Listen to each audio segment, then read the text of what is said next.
Welcome back to Dar Cinema Recaps. Today we're taking a look at 2023's Universal Monsters movie, Renfield. One part gory dark comedy, another part buddy cop movie. What it loses in structure, it makes up in entertainment value.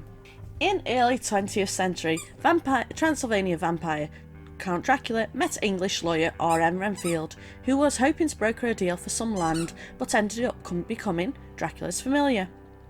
For decades, Renfield relied on supernatural powers that are initiated by eating bugs. Dracula has recently had a close call with some vampire hunters, almost killing him, so the duo moved to New Orleans to recuperate. There, Renfield discovers a 12-step program for people in codependent relationships. He plans to use the crowd there to hunt for abusive lovers who he can kill and give to Dracula to feast on without feeling remorse.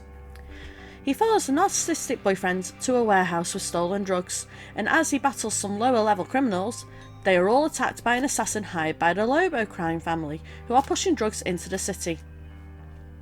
Renfield kills the assassin and attempts to hunt down the man who hired him, Teddy Lobo.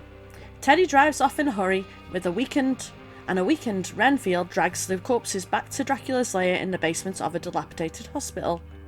Lobo runs into a sobriety checkpoint that is run by Rebecca Quincy, a second-generation police officer who sees the opportunity to take a high-level criminal off the streets.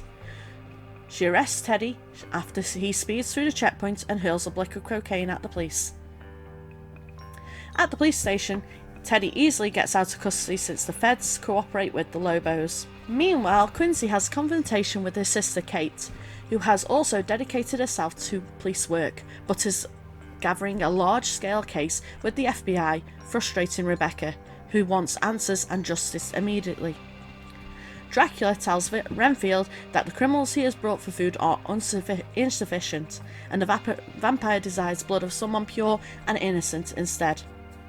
Renfield goes to a restaurant to abduct commoners while Quincy is led there with clues at the crime scene. The two are caught in an attack on Quincy's life that Teddy has been pressured into making, so that the fierce reputation of the Lobos will be re-established. Instead, Renfield and Quincy defend themselves, killing several gang members and leading Teddy to escape.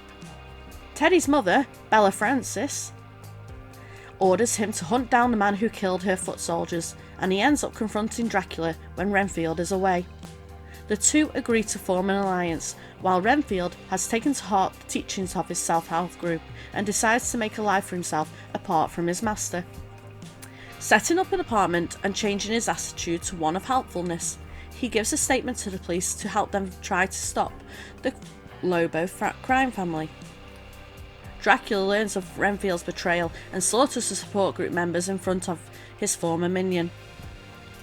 Quincy appears and finds Renfield surrounded by dead bodies, causing her to arrest him until she is immediately swarmed by police officers and the Lobos, who also want revenge on Renfield. Quincy refuses to hand him over, and she barely escapes with Renfield.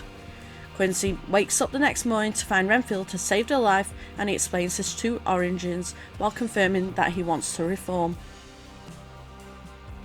The two fight through a group of corrupt police officers and decide to storm the Lobo headquarters, only to find that Dracula has then empowered half a dozen of the gang's members to have all of Renfield's supernatural abilities, including Teddy. After a fight, Renfield kills Teddy. Quincy heads to stop Dracula and finds that her sister is beaten to near death. The only healing properties of Dracula's blood can save her now. He will offer in exchange for Rebecca's loyalty. She tricks Dracula, leading him to having a final standoff with Renfield, and Quincy then ends with the two collaborating to capture him in a magic circle. Renfield and Quincy beat Dracula into pieces, capturing loads of his healing blood and dividing it up the bits of his corpse into pieces of concrete that they will scatter across the water system, either finally destroying the vampire or at least making it very hard for him to reform his body. Renfield later resurrects his self-help group friends, with him feeling empowered to make a new life for himself. Now, I really enjoyed this film, but I do think that the plot went a little bit off the rails. And I do like the fact that we didn't just follow Dracula, we followed Renfield's actual character and saw him trying to do better and become a better person. And I loved the way that Dracula was played. It was so over the top and brilliant. And I'm just hoping that they carry on this kind of Dracula